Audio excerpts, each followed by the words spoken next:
Assalamualaikum warahmatullahi wabarakatuh. Bismillahirrahmanirrahim. Rabbi shrah li sadri wa yassir li amri wahlul 'uqdatam min lisani yafqahu qawli.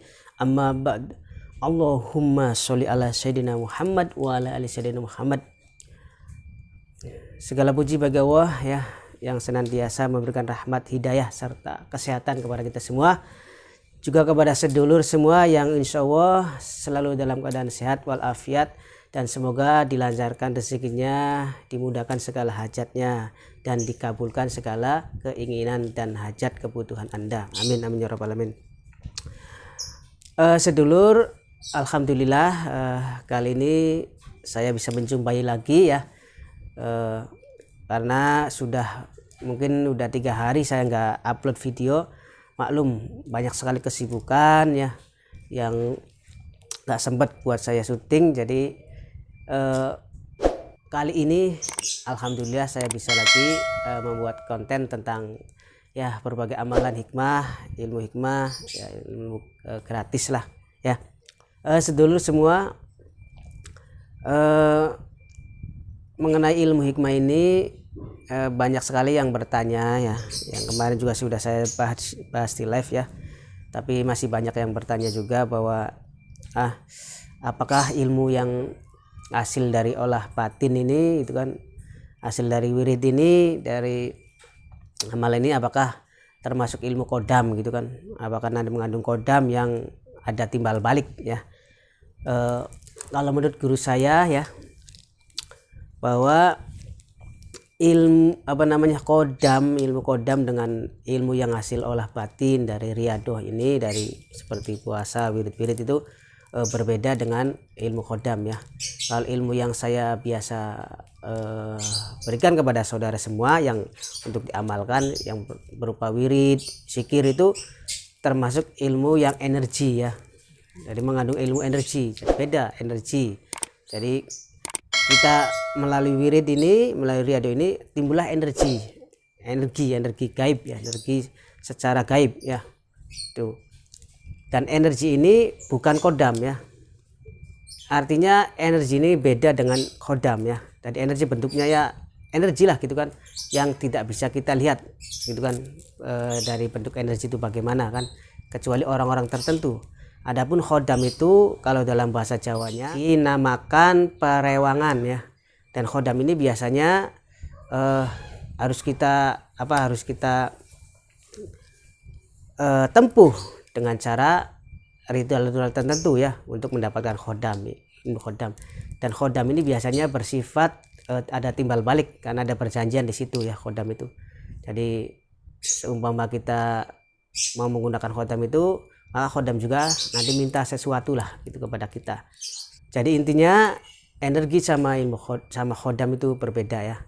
Maka dari itu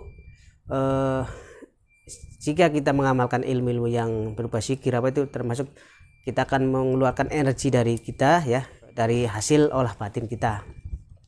Adapun yang energi-energi alam ya, seperti yang terdapat di kayu, di batu, di benda-benda lain, itu energi alam yang terbentuk asli dari waktu dunia ini diciptakan. Jadi sudah ada ya, kalau energi alam itu sudah ada.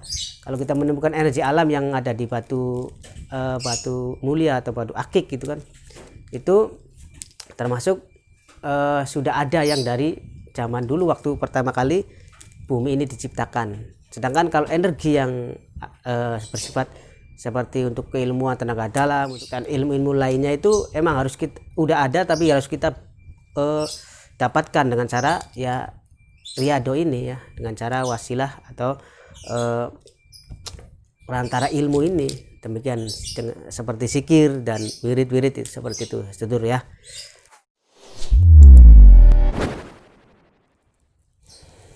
Baik, insya Allah kali ini saya sengaja akan memberikan sebuah amalan khusus untuk membuat air kecerdasan ya.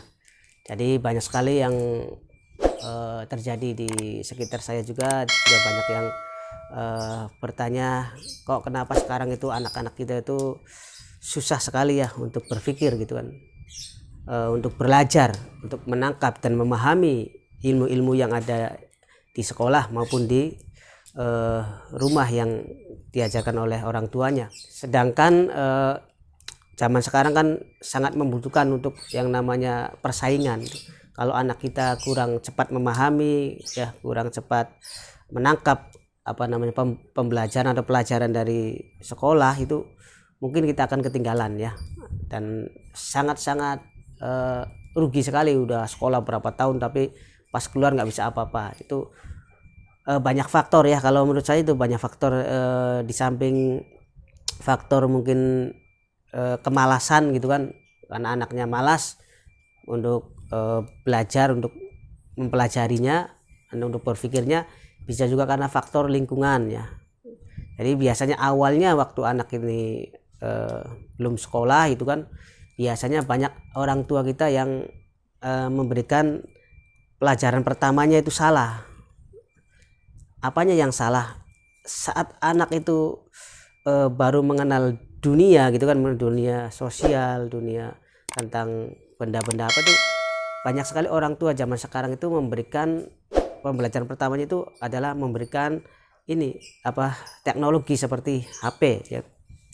Sedangkan pada masa itu atau pada umur segitu belum waktunya memberikan HP. Umur baru 1 sampai 3 tahun udah dikasih HP. Maka yang terjadi apa? Yang terjadi anak itu cenderung untuk kecanduan dengan HP ya, kecanduan dengan smartphone ya. Mereka lihat-lihat terus permainan gitu kan, permainan. Maka yang terjadi, otak ini jadi malas untuk menangkap atau memahami pelajaran yang seperti di sekolahan dan untuk membaca-baca yang lain. Nggak ada minat karena sudah terekam di otaknya itu bahwa yang paling menyenangkan adalah permainan yang ada di smartphone ini.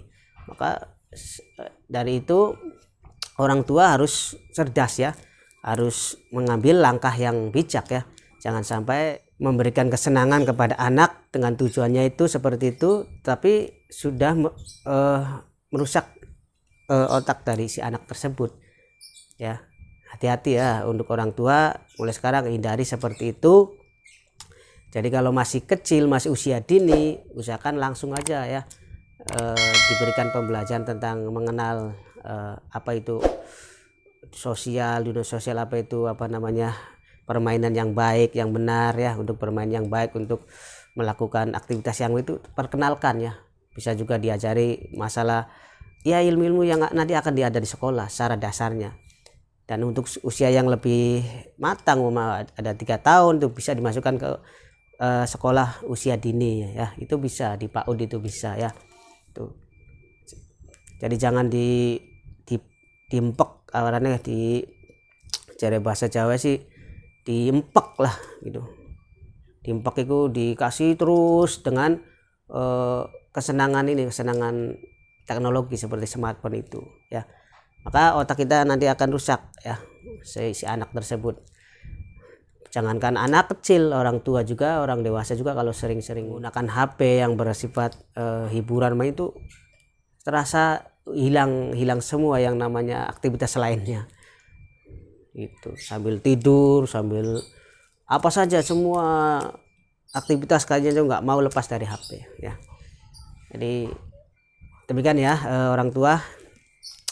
Namun untuk mengakali seperti itu, insya Allah kali ini maka saya akan memberikan sebuah amalan khusus ya, agar anak-anak kita terbantulah untuk kecerdasan ini hanya wasilah saja, sebuah wasilah, minta doa kepada Allah supaya anak kita nanti kelak menjadi anak yang cerdas dan berbakti kepada orang tua, yang membanggakan orang tua.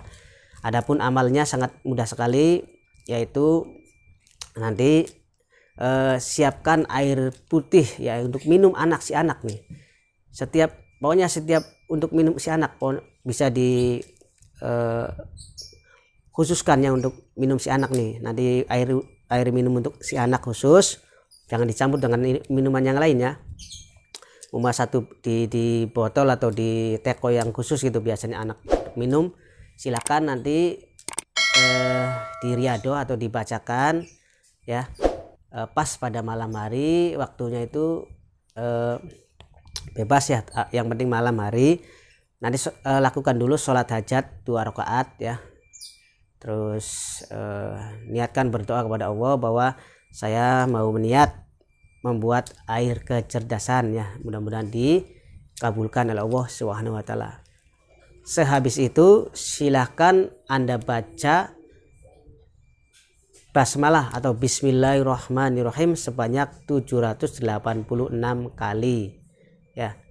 Jika sudah selesai, kemudian baca Al-Fatihah sebanyak 21 kali. Setelah itu tiupkan ya ke media air tersebut. Insya Allah dengan cara ini energi dari wirid kita akan masuk ke air tersebut, dan air tersebut bisa untuk wasilah untuk kecerdasan otak si anak. Tinggal nanti caranya tinggal diminumkan saja ke anak rutin setiap hari. Setiap minum itu pakainya air itu, setiap minum pakainya air yang kita doakan seperti tadi. Demikian sedulur ya. Jangan menuntut kapan waktu anaknya bisa cerdas apa itu, jangan menuntut lah. Kita pasrahkan saja ya. Dengan Riyadhah ini pasrah, harus los, jangan tertekan. Setiap kita mengamalkan apapun harus tertekan, berdoa apapun harus los itu pasrah saja ya. Jangan tertekan, jangan ada tekanan, jangan ada batasan lah pokoknya. Yang penting kita amalkan terus gitu kan. Habis airnya bikin lagi gitu kan, habis airnya bikin lagi, terus minumkan lagi ke anak gitu. Demikian ya sedulur semua, bagi orang tua, para orang tua nih, mudah-mudahan ini bermanfaat bagi para orang tua ya. Saya juga ilmu ini atau amal ini sudah saya terapkan dari dulu ya, untuk waktu saya masih belum punya istri itu baru buat ini, buat apa, buat keponakan-ponakan ya, buat adik-adik dulu ya, seperti itu sedulur. Buat anak saya di sekolahan juga, anak-anak didik saya ya gitu kan, di sekolahan gitu kan, semua sudah dipraktekkan. Alhamdulillah ada perbedaan, beda dengan yang tidak diapa-apain ya. Di samping dengan Riyadhah ini, saya juga tekankan lagi, kurangi anak bergaul dengan smartphone ya, kurangi. Ajak anak itu bersosialisasi ya, untuk mengenal dunia ini, mengenal alam ini, mengenal masyarakat ini, mengenal teman-temannya ya. Demikian, terima kasih. Mohon maaf bila ada kesalahan. Wa huwa muwaffiq ila aqwamit thoriq. Wassalamualaikum warahmatullahi wabarakatuh.